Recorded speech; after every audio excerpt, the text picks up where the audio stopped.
යලි කවදාවත් හමු නොවන පව මද පවනක් හිස අතගා කීවද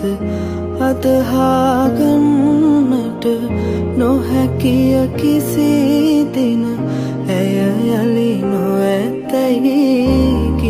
හානිට පෙර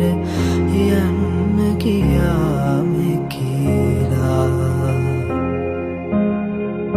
වනසිරසක තුරු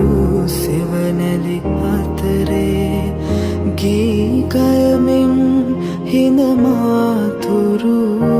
හිනමාතුරුලේ ඇයන්න ගියාම කියලා ඇයන්න ගියාම කියලා පිණි කඳුලක් මල් පෙති අග තවරා මීදුම් සලුවෙන්